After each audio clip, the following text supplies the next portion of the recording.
Mama says namaste. Mama says namaste.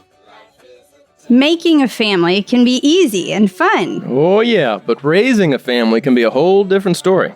From spouses to kids to the crazy daily grind, life often directs us away from connection and more into reactive chaos. If you're tired of that cycle and are seeking something beyond the picket fence blues, this is the show for you.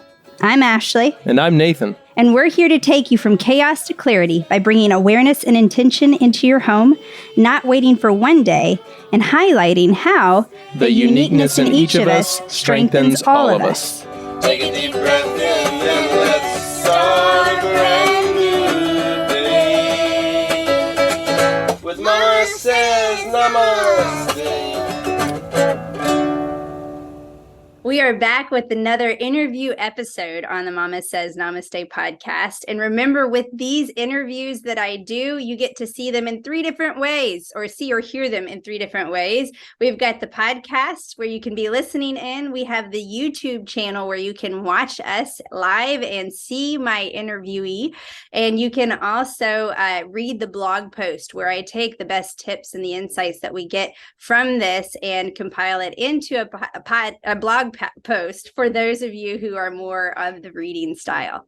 So this week I have Laura Hernandez with me, and I am very excited to hear her story because she has developed this beautiful thing called Mama Systems. And I know how much having some systems and routines can help, because I recognize as a mama how much we can have decision fatigue.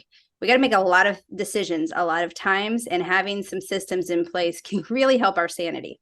So before I go into any more, because I know I can already go off on this subject, I want to hear from Laura. And Laura, have you share a little bit about your story, how you got to here, and what is Mama Systems? Yeah. So hi, I'm really glad to be here. First of all, yay. My husband and I live in the Dallas area, and we have 10 kiddos, which is really fun and exciting. And we clearly did not come by 10 kiddos all at one time. We had 4 biological, and after our 5th biological was born, we ended up adopting a sibling group of 3. And so we went from, in a 6-month period, we went from 4 kids to 8 kids. Wow. And it was a lot. There were 5 kids, 4 and under, all in diapers, and we had to move across the country to adopt. So we had done this cross-country move, and we're living in a rent house, renovating this house. And so, and for a hot minute, we had their little brother as well. And so I'm really hoping that you can't hear that stomping upstairs. Oh, no, you're good. I'm hoping you can't hear the airplanes in my side. So we're going. Okay, good. This is real life. And you know what? Like, I'm pretty sure they're wrestling up there, and here we are. Whatever. Yeah. So in that time frame, kind of went into almost mental breakdown area, like just definitely living in survival mode, moment by moment. I would give myself pep talks of like, if we can just keep everybody alive until bedtime, we're going to be good. Like, bedtime was the goal, because then they'd be in their cribs and I knew they'd be safe in there and we were good. Right. So we can't live that way. Nobody can live that way. And so finally I was like, we've got to put some things into place. But our circumstances were so unique. Like, we had caseworkers in and out of our home because they were foster kiddos, and we had therapists in and out of our home all day. We had some going to public school, some homeschooling. Like, we were a lot. And so everything I read, nothing seemed to fit our family, because it'd be like, oh, I could do this, except for the fact that you didn't account for people interrupting us all day long. And so finally just sat down and figured out what was really important to us and what we did not need to be doing, and how we could prioritize the things that we needed to be doing. And that process that I walk through is now what I coach mamas in, because I've realized that nobody has like the same family. And so one system does not fit all, ever. And so we've got to tweak and customize things to make them work for different families. And so that's where Mama Systems comes in, and started that. I love it. I get to coach moms one-on-one, and have some courses and stuff in there too. And so 3 of our kiddos are, if you're doing the math, we subsequently had 2 more biological kids. There you go. That's the whole 10. 3 of our kiddos that we adopted have fetal alcohol spectrum disorder, which is a whole host of other things. I would love to educate everyone on that at another date and time, but it just has a whole host of other things. And so my heart is really for special needs mamas, and really loving on them and helping bring peace to their home. So there you go. Oh my goodness. I love that. And you're right. There are so many topics we can kind of slant off on this, on recognizing some of those things like fetal alcohol syndrome, where we know the word and we know that it's around, but we don't know exactly what things that takes into account. And to your point, I mean, special needs right there is going to be, well, okay, I've got this variable. This is a little bit different than the quote unquote average home. Although I would say at this point, average is pretty well all over the board. We got spectrums and lots of different levels of what average would be at this point. But you're right, with all of those, and then with the fact of, recognizing that may require more interruptions by other people, all of this other stuff, it can be really hard to look at it. And I love what you just said about, weeding things out as far as what is necessary. Can you speak a little bit on that? I mean, when you got to that point of absolute overwhelm, was it simply about plugging things into a schedule, or was there a little bit more deeper work that you were doing there?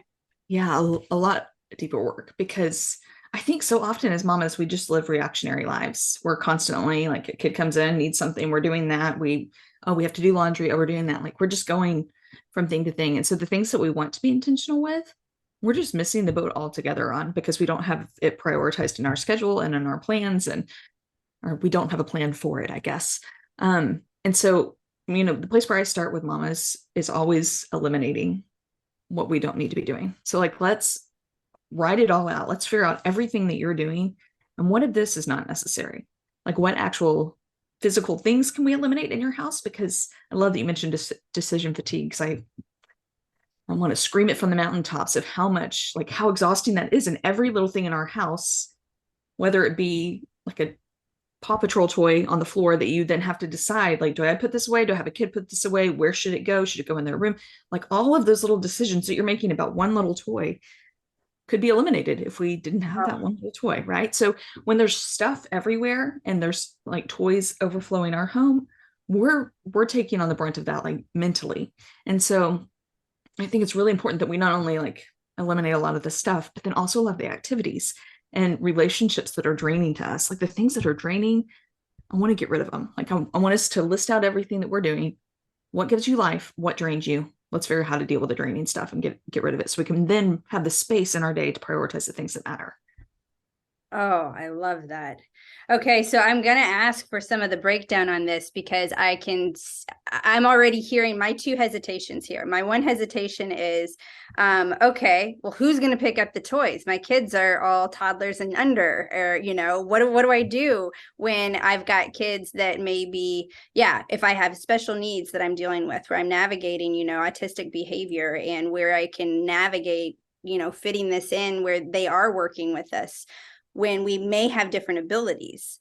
I feel like my quick answer is, empower your kids to do the scheduling. How do you make that work in your family of 10 with special needs and small children? What does that look like? Yeah. So I am a big believer in just creating a team mentality in your home. Mm-hmm. And this doesn't happen overnight. It's not something that we're like, okay, guys, we're going to be a team and everybody's going to pitch in and figure out what you're going to do. Like, it's not going to work that way. You're training little people to be adults. Like, that's your job as a mother, is to train little people to become sufficient people, right? So we have to train them, and we have to come up with a plan to do so. And so after, we eliminate everything, I love the idea of delegating out some of these tasks that don't need to be done by you. Like, you as a mom don't need to be going in there and organizing the playroom every day. Like, it does not need to happen. Like, it doesn't need to happen. It doesn't need to be organized every but even the picking up of it doesn't need to happen by you. And so when we're making, I call them chores. I know some people have aversions to the word chores, which I don't really understand, but whatever. Here we are. I call them chores. So in our home, we have 5 o'clock jobs. And so each kid has a chore that they're in charge of for helping with dinner time. So setting the table with plates or silverware or cups or whatever, we're all working together to get dinner on the table. Also at 5 o'clock, they each have a zone area that they're in charge of. So whether that's a specific room that they need to go pick up, if they're older and maybe more capable of being able to walk into a room and say like, oh, these things need to be put away here. Or if you have little people, like, hey, your job is to pick up all the Paw Patrol things and put them We're kind of into Paw Patrol, if you have not noticed. Gotcha. But yeah, that's all of it. That's all I can think about these days. Picking up all the Paw Patrol things and putting them in this basket. Like that's your job. So 5 o'clock when the alarm goes off, you're going to go in there and you're going to pick up all the Paw Patrol things and put them in this basket. And we are just going to be so redundant with it that it just kind of becomes a habit. Everybody has a job. So we're not arguing over who made the mess. Like we're not doing any of that. And we review all of those things as well. So when I'm sitting down with my expectations, I love how you had a team meeting this morning. I love that so much. We'll have team meetings when we're kind of revamping the season. Like, so if it's now summertime and things are going to look a little bit different. So these are the jobs that everybody's going to have. And everybody has a little chart that we keep the jobs the same all the time, because that's more confusion for you, more decision fatigue for you. If you're trying to navigate who's doing what every day, like, oh, you did that yesterday and now you're going to do, oh, what is the rotation again? Like all of that can be eliminated. Just keep it simple, keep it the same. Not to say you can't ever change them, but that was the first thing that I was going to ask you is there a rotation? Because I'm playing the rebuttal here of the kid that says, well, I hate washing dishes. I absolutely hate doing this. How do you handle that for those kids that loathe certain chores or feel like they're trapped in the same chore? What do you do with that? Yeah. We have a lot of that. I have a daughter who has sensory things. And so she literally cannot seem to wash the dishes. I have no idea what she's going to do when she gets out of the house, but she's like the stuff on the plate, like all the sensory stuff, she just can't handle it. And so we said, okay, then you're in charge of unloading the dishes every day. You get to do that. So working with your kids and finding out like, hey, what are your strengths? What do you work? You're going to have a job. And you as a mama get to decide kind of like, do you feel like these are quote unquote equal jobs / fair jobs, whatever, so that children aren't throwing a fit about it. But having them have some say of like, yeah, I really would rather not do the trash this season. Is it possible that Andrew could do that? I'm like, oh, he's old enough now. He could do the trash. Like, I think a conversation, because we're a team, right? Uh-huh. So it's less of a dictatorship of, hey, this is what you're doing and you're going to suck it up and do it, which sometimes there's space for that, I think. Sometimes that is necessary. Yeah. And that was our conversation with our kids today. So yes, as I was talking with Laura before we ever got on this interview, I was saying that we had a team meeting today. We just moved into a new season. And I love how you're saying that. I mean, we have seasons of life. And so nothing's concrete. Everything has the opportunity to change. And even my goals and desires for the future will change based on the insights I might learn today. And so we have to be adaptable for it. I do love, though, what you're saying on keeping it simple, narrowing it down. And so, even looking at what chores there are for a season, that whatever season that may be, and encouraging them to talk back, and also being very specific with little kids. A lot of my audience is drawn to the unschooling model, and it is very much child directed and child led learning. However, I don't advocate for children running the whole roost either, because I also recognize that as the mama and Nathan as the daddy, like we have way more wisdom and insight in this world. We've fallen down a few more times than they have. And so if we have the opportunity to guide and correct them and help them to see how they're going to excel, that's great. And sometimes we can risk giving our children so much freedom. It's just like I talked about in previous episodes about bathtubs of boundaries with an ocean of love. You throw a kid in a bathtub, they play and they're so happy, and because they can, and they've got toys and they can be creative because they're not fearful of drowning, they're just in the bathtub. But you throw that same child in the ocean with no boundaries, no idea of how low it is and how far away land is, or how deep it is, or how far away land is. That's terrifying. And you can have a kid who's constantly trying to act out to figure out, where is my max? Where is my limit? And so I've found my own failure in the cleanup and the chores for the household is like, do you not see what needs to be done? Like, look at this room. There's so many things. And my child is not seeing that. It doesn't bother them. The mess doesn't bother them. The chaos doesn't bother them. It's everything thrown in a bundle is fine. And I look and it visually stresses me out. If that's the case, we've got to be specific about it. And that, to that point, actually, that kind of raises another question in it. Yeah. I mean, do you have discussions about that? About, you come up with these chores as essential and you've got people in your family challenging you how necessary it is. How do you have those conversations and kind of assign those? Yeah, I think the joy of starting young is that you have less of those battles. And so that's why I love the idea of just starting when they're little and having them help along with like loading the dishes or putting the silverware away or putting the silverware on the table at age 2 or 3. I mean, your little buddies can do a lot more than we give them credit for. And it's not going to be perfect. None of it's going to be perfect. And that's okay. Like, we're training them and we're teaching them that we're a team. Forever they are going to be living with people, like roommates, spouses, children. They need to know how to live with other people and be a team player. I love when you're talking about kids walking in the room and it being mass chaos and they're like, what? Yeah. What's wrong here? I don't know. I did clean up. And you're like, no, you did not. There's nothing put away. I think it's so visually overwhelming. They have no idea where to start. And so I think starting that young as well, I'm realizing this with my husband. We've been married for like 20 years, but I realize it with him now that I'm like, oh, maybe this would have been helpful for his mom to do when he was little, because he doesn't see what needs to be done. I'm like, the house is a mess. The dishes need to be done. Just do something. Like, what are we doing here? So if we can teach our little people young and teach them to be great roommates, great husbands, great wives, like that can just see something and know what needs to happen with it. So even walking in the room with them and saying like, hey, I see this room and it looks messy. Do you think it looks messy? Yeah, I mean, it does. Giving their opinion on it. Well, what do you think we could do first? And then having them kind of narrow down the focus of like, we could put away all the kitchen toys. I'm thinking that's a great place to start. Do you mind doing that? Or do you want help doing that? And then we could work with them, do that. Now, what do you think we should do next? Put all the pillows and blankets away. Okay, awesome. Let's do that next. And then they see the progress of taking those little chunks that you've helped them with and help walk them through into a clean room. And while that may not magically change things overnight, like over time, they're going to see the difference in that. They're going to know how to walk into a room and clean it up. And I have my older kids some days I'm like, guys, I just need your help today. I have so much going on. Like, I need a team around me. And so my older kids will be like, okay, we'll get the house clean. And they will like take a little buddy with them and go clean up a room, and they can see the things that need to happen and they can help direct that. So on the other side of things of having teenagers now, I know that it does pan out. It does work. There is hope. So. Oh yeah. And to think about, when we're doing that, we're teaching our children life skills of what you said, how to live with other people, how to get along with other people. This is critical information that we're teaching them. It's not just that we're, enslaving them for our needs or anything like this. These are powerful life skills.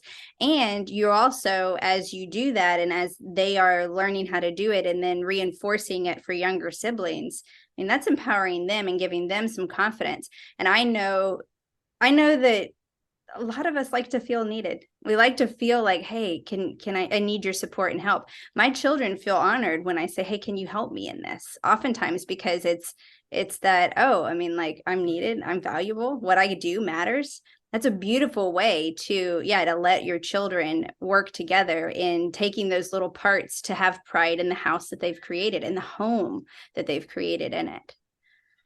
I love that. All right. So when you're thinking about people that are kind of brand new to this and how to go about doing this and getting started, just like we've got the overwhelm of chaos, I'm thinking of the mom listening in or the dad listening in. We've got a lot of dads that listen too. How do we start this process of this conversation and edge into it? I mean, I'm thinking I've not done any of it. I've got kids sitting around who are expecting to be handed everything on a silver platter and love their TV time. And I've got a house that's a mess and I don't even know where to start. Where do we go from here? And what are some things that you give to help ease the anxiety I'm already feeling just thinking about this? Yeah, I think I would encourage you to have a coffee date. Have Hubs watch the kids for a while and go have a coffee date and just kind of visualize yourself walking into your home.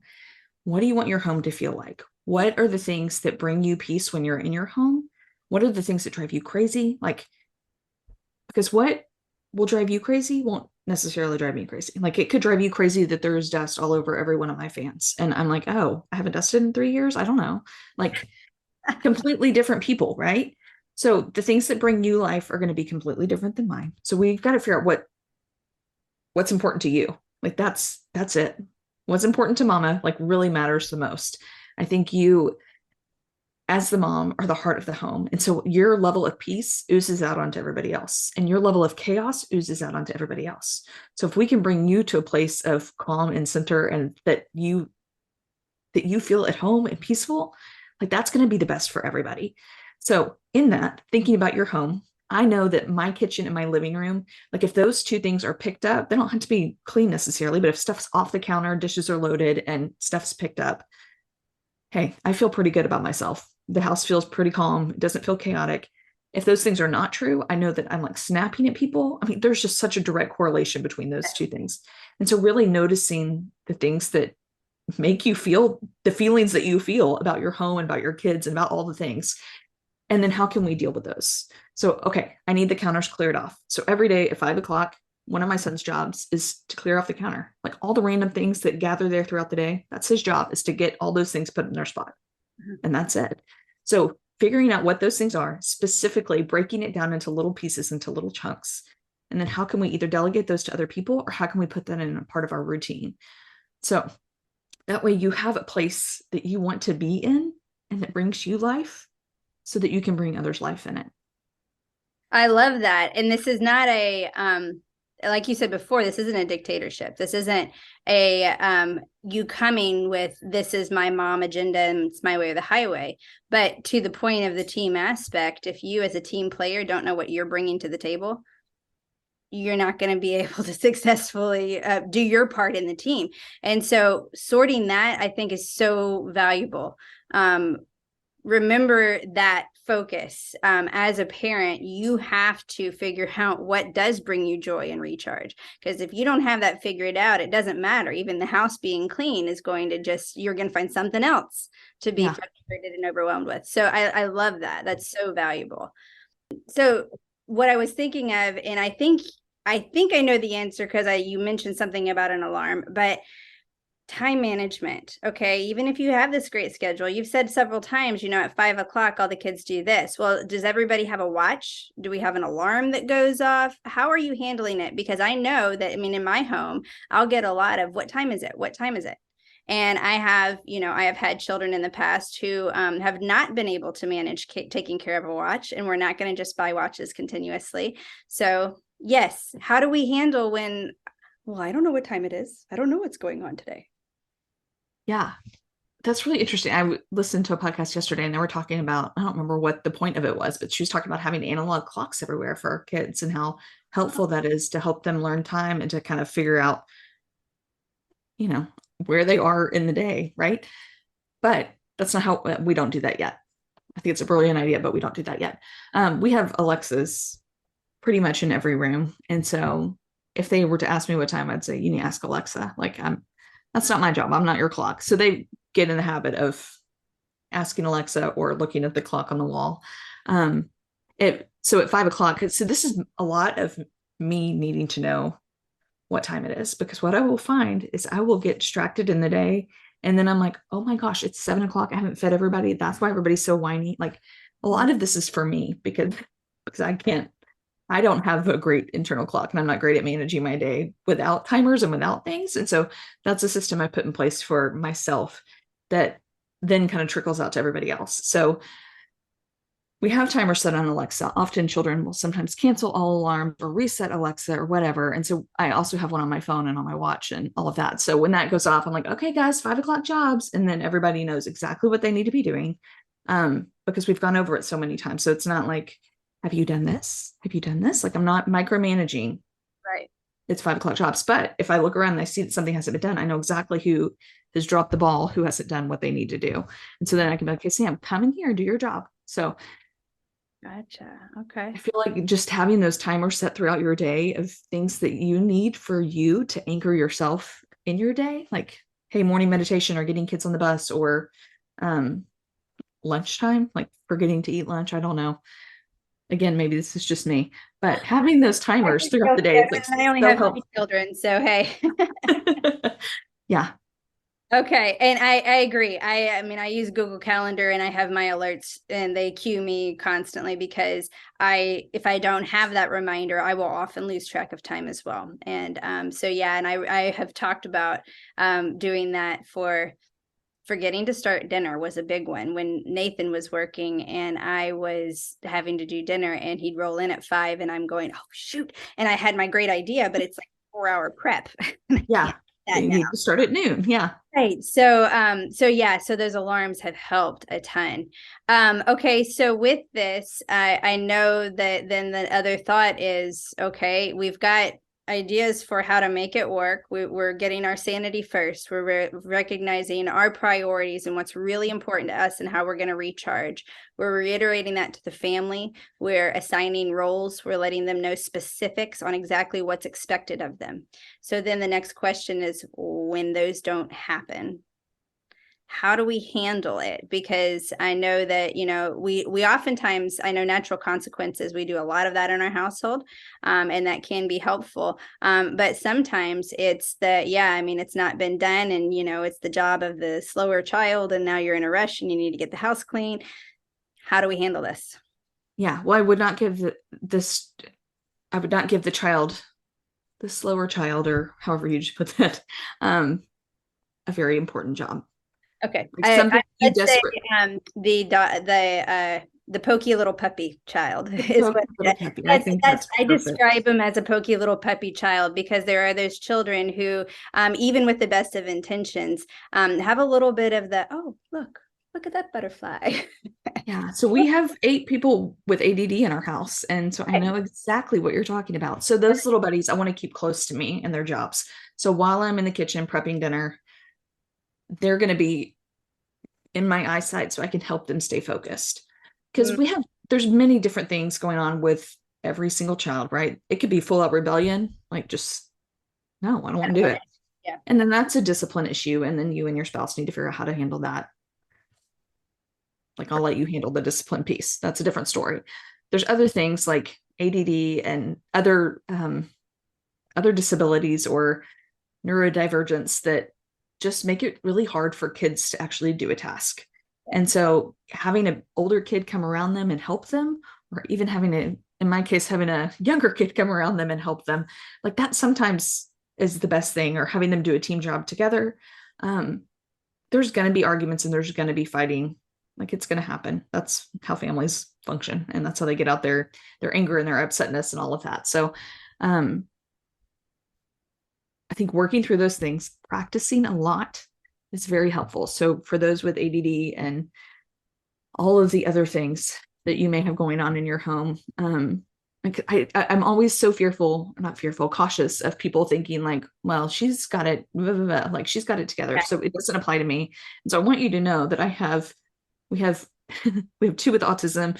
We have so many with ADD, 3 with fetal alcohol spectrum disorder, like, which has oppositional defiance disorder, bipolar, intellectual and developmental delays. Like, we're a hot mess over here and we're making it happen. So wherever you are on the spectrum, and there's 10 of them, like, so wherever you are on the spectrum of your children, it's doable. We've just got to figure out how to make it doable for you. Mm-hmm. So I think practicing with them a lot, making it easy.